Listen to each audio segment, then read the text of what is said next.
اچھا، اس پارلیمنٹ میں جس کو آپ ایک خوبصورت گلدستہ قرار دے رہے ہیں، تو اس پارلیمنٹ میں ایک پھول ہے، اس پھول کا نام ہے مولانا فضل الرحمان، جس کا رنگ سفید بھی ہے اور کافی سرخ بڑا بھی ہے۔ پھول ہے ماشاءاللہ، تو یہ جو پھول ہے، اس پھول کے ساتھ آج کل لگتا ہے کہ آپ کی کافی قربتیں ہیں، لیکن اس میں درمیان میں کچھ کانٹے بھی ہیں۔ تو یہ جو مولانا فضل الرحمان صاحب ہیں، وہ اسمبلی میں تو پہنچ گئے ہیں، تو ان کے ساتھ جو آپ کے تعلقات کی نوعیت ہے یہ کیا ہوگی؟ ان کو ساتھ لے کے چلیں گے؟ کیا وہ آپ کے ساتھ چلیں گے؟ کوئی اس پہ آپ نے غور و فکر کیا ہے؟ ان سے رابطہ کاری تو ہوئی تھی، ان کی دعا پہ ایک دفعہ اسد قیصر صاحب، میں اور کچھ دوست ہمارے گئے تھے، اور اس پہ بڑی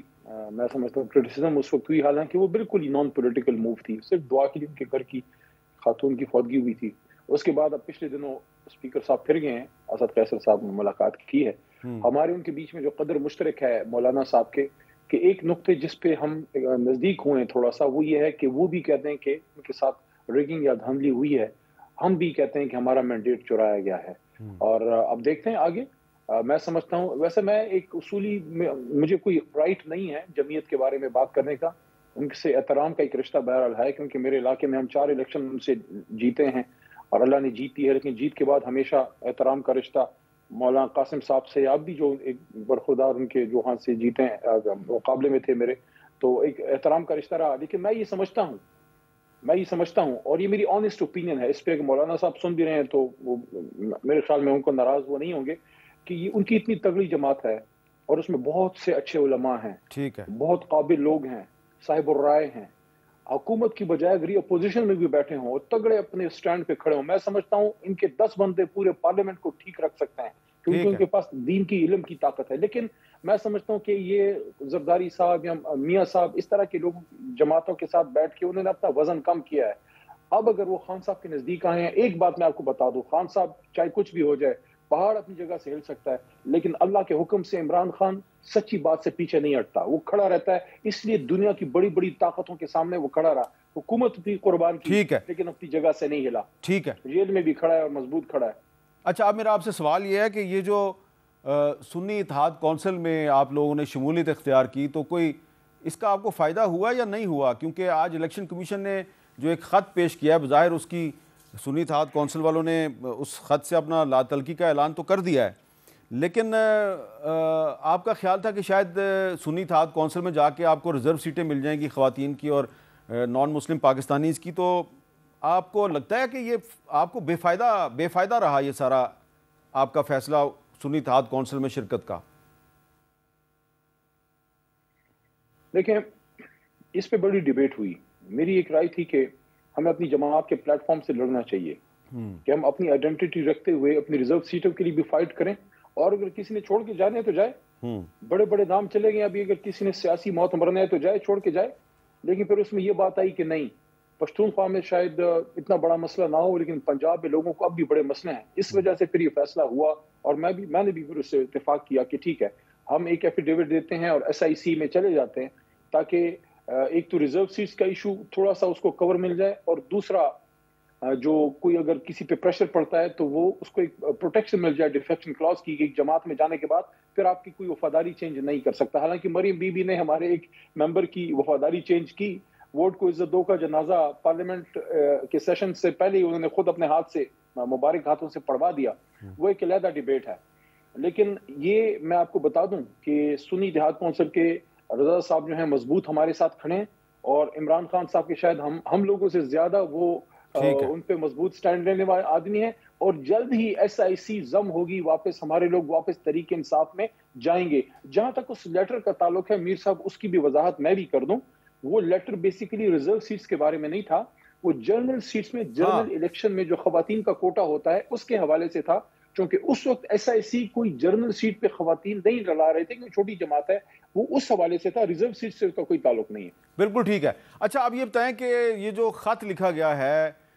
عمران خان صاحب کی طرف سے IMF کو، آپ کو نہیں لگتا کہ یہ جو خط لکھنا ہے اس سے آگے چل کے تحریک انصاف کو سیاسی طور پہ نقصان ہوگا، اور یہ جو آپ کا غلامی نامنظور کا جو ایک نیریٹو ہے اس کو بھی ڈیمیج کیا اس خط نے؟ نہیں میر صاحب، اس سے میں بصد احترام اس سے میں ایگری نہیں کرتا۔ سب سے پہلی بات تو یہ ہے کہ اس نعرے پہ اور اس موٹو پہ ہم نے اپنی حکومت قربان کی ہے. ہم نے ڈکٹیشن نہیں دی بڑی طاقتوں کی. ہم نے کہا ٹھیک ہے حکومت جاتی ہے تو جائے, لیکن ہم پاکستان کے فیصلے پاکستان میں کریں گے. دوسری چیز یہ ہے کہ یہ جو ایک بات IMF کی ہے, یہ وہ اس کمٹمنٹ کا اعادہ ہے. ایک ادارے سے آپ نے ایک کمٹمنٹ کی, آپ ایک ایگریمنٹ میں گئے. اس وقت وزیر اعظم عمران خان تھے, اور عمران خان صاحب سے جب ملاقات ہوئی ہمارے وکلاء کی, قاضی انور صاحب, ان کو بے شک پروگرام میں لینے, وہ اس میٹنگ میں تھے, انہوں نے کور کمیٹی کو بتایا کہ خان صاحب نے یہ بات کی کہ ہم کسی صورت ان کو یہ کوئی نہیں کہہ رہا خدا نخواستہ یا کہے گا کہ آپ پاکستان کی مدد نہ کریں یا پاکستان سے معاہدہ خدا نخواستہ توڑ دیں, یہ تو کوئی پاکستان کا دشمن کر سکتا ہے, ایسا کبھی نہیں ہوگا. انہوں نے یہ بات کی کہ وزیر اعظم کے طور پہ ان لوگوں نے کمٹمنٹ لی تھی PM صاحب سے اس وقت کہ ہم آپ سے ایگریمنٹ تو کریں گے, لیکن کیا آپ انشور کرتے ہیں کہ آپ کے نیچے جو الیکشن ہوگا وہ فری اینڈ فیئر ہوگا. تو ظاہر ہے خان صاحب نے تو کوئی ریگنگ کے ارادے نہیں تھے, انہیں تو کوئی فارم 47 یا کوئی مینڈیٹ کی کو ڈاکے تو نہیں ڈالنے تھے. انہوں نے کمٹمنٹ دی کہ بطور وزیر اعظم پاکستان ہم آپ سے کمٹ کرتے ہیں کہ جب بھی الیکشن ہوگا تو ہم انشور کرتے ہیں کہ انشاءاللہ فری اینڈ فیئر ہوگا. دیٹ از واٹ کسی بھی ذمہ دار وزیر اعظم یا ذمہ دار اہلکار کو یہی بات کرنی تھی. تو اس کا اعادہ تھا اس میں کہ آپ نے ہم سے تو کمٹمنٹ لی تھی کہ آپ نے انشور کیا ہے کہ پھر ویسے ہوا جس طرح ہم نے کہا تھا. یہ اتنی سی بات ہے کہ پاکستان میں جو بھی الیکشن ہو وہ صاف اور شفاف ہو. اور میں سمجھتا ہوں چونکہ یہ حکومت کا دعویٰ ہے کہ انہوں نے مینڈیٹ نہیں چرایا, تو ان کو تو اس پہ کوئی اعتراض ہی نہیں ہونا چاہیے, کیونکہ وہ تو کہتے ہیں کہ انہوں نے مینڈیٹ نہیں چرایا, حالانکہ پورا پاکستان اس بات کی گواہی دے رہا ہے کہ فارم 45 کی کہانیاں اور ہیں اور فارم 47 کے رزلٹ اور ہیں. اچھا, اب یہ بھی تھوڑا سا بتا دیں کہ یہ جو کچھ لوگ دعویٰ کر رہے ہیں جی کہ عمران خان صاحب جو ہیں ان کو کوئی ڈیل کی آفر ہوئی, انہوں نے انکار کر دیا, تو کیا واقعی جیل میں عمران خان صاحب سے کسی نے کوئی رابطہ کیا اور انہوں نے کوئی انکار کیا؟ دیکھیں مجھے اس بارے میں, حالانکہ میری ایک ملاقات تو خان صاحب سے ہوئی اور اس میں انہوں نے کچھ اہم باتیں کی جو شاید پچھلے آپ کے پروگرام میں نے ذکر بھی شاید کیا ہو, فتح مکہ ماڈل کی بات کی ہو, بڑی بات کی انہوں نے. 200 دن جیل میں گزار کے وہ کہتے ہیں کہ میں نے سیاسی انتقام نہیں لینا, سیاسی استحکام کی طرف ملک کو لے کے جانا چاہتا ہوں. یہ بہت بڑی بات ہے. نیلسن منڈیلا کے ٹروتھ اینڈ ریکنسیلیشن کمیشن کی بات کی, یہ بڑی بات ہے. بڑے لیڈر کی یہی بات ہوتی ہے کہ جیل میں رہ کے بھی ذاتی انتقام سے نکل کے ملک کا اور قوم کا جو ہے وہ سوچے. لیکن اس حوالے سے یہ جو آپ نے اسپیسیفک سوال پوچھا ہے, تو میرے نالج میں کوئی ایسا نہیں ہے کہ کوئی کسی نے ملاقات کی ہو, اور اگر کی بھی ہو, اگر خدا نخواستہ, تو یہ بات یاد رکھیے کہ عمران خان صاحب نے اگر ڈیل کرنی ہوتی تو 200 دن جیل میں نہ بیٹھے ہوتے. کسی اور کی طرح آپ جا کے کوئی جاتی عمرہ تو ان کا نہیں ہے, لندن چلے جاتے, لیکن وہ لندن جانے والے, سعودی عرب جانے والے, عمرے پہ تو سعودی عرب جا سکتے ہیں, پاکستان کے ریاست کے کسی کام سے تو انگلینڈ جا سکتے ہیں, یا امریکہ حرمت رسول صلی اللہ علیہ وسلم کی جنگ لڑنے اور اس کا کیس لڑنے تو جا سکتے ہیں, لیکن ڈیل کر کے ملک چھوڑ کے بھاگنا جس آدمی کا نام ہے وہ عمران خان نہیں ہے. آخر میں یہ بتائیں کہ یہ جو آپ کا کچھ آپ کے لیگل ایشوز ہیں, خاص طور پہ جو ریزرو سیٹس والا معاملہ ہے, تو کیا الٹیمیٹلی اس معاملے کو آپ سپریم کورٹ میں لے کے جائیں گے, یا اب سپریم کورٹ سے آپ کو کسی انصاف کی کوئی امید نہیں ہے؟ ہماری سپریم کورٹ ہے, ملک کی سب سے بڑی عدالت ہے. شخصیات سے ڈفرینس آف اوپینین ہو سکتا ہے,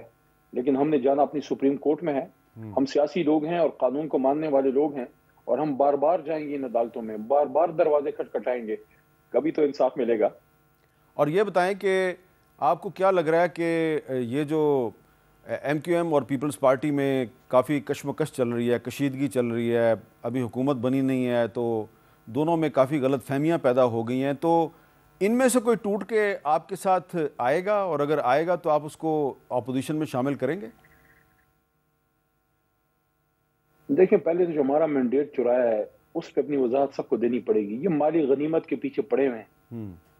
اوریجنل مینڈیٹ تو ہے نہیں ان کے پاس. اب تو وہ آڈیوز وغیرہ بھی آ گئی سامنے, حالانکہ میں ان چیزوں پہ زیادہ بلیو تو نہیں کرتا, یہ چیزیں پتہ نہیں کون ریکارڈ کر کے چلا دیتا ہے. 17 سیٹیں ہیں نون لیگ کی, 175 سے 180 ہماری ہیں. اتنی بڑی ریگنگ اور دھاندلی کے باوجود بھی اللہ کے کرم سے 100 کے قریب ہم پہنچ گئے. یہ اللہ کا کرشمہ ہے. اس قوم کو سلام ہے عابد میر صاحب, اس قوم کو سلام ہے. یہ زندہ قوم ہے. اس نے 47 میں ملک بنایا, 65 میں ملک بچایا, اور اب 2023 میں 24 میں ایک بار پھر یہ قوم کھڑی ہو گئی ہے کہ نہیں ہونے دیں گے. پاکستان کے فیصلے پاکستان میں ہوں گے, اور مینڈیٹ پہ ڈاکہ جو ہے وہ قبول نہیں ہے. میرے سوال کا جواب نہیں آیا. آپ دیکھیں گے, میرے سوال کا جواب نہیں آیا. اس کا مطلب ہے آپ کے خیال میں ایم کیو ایم اگر ہمارے نقطہ نظر سے ایگری کرتے ہیں کہ مینڈیٹ سے چوری ہوئی ہے، اگر ہمارے نقطہ نظر سے ایگری کرتے ہیں کہ پاکستان میں حکومت اسی کو ملنی چاہیے جس کے نام کا ووٹ بک سے نکلتا ہے، تو پھر ایم کیو ایم بالکل آئے اپوزیشن میں بیٹھے، لیکن اس کی اجازت پھر خان صاحب دیں گے، کیونکہ خان صاحب نے یہ بات کی تھی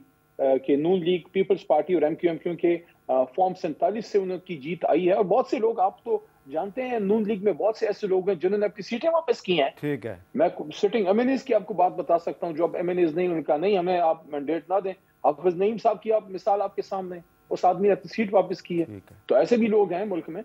جن کا ضمیر زندہ ہے.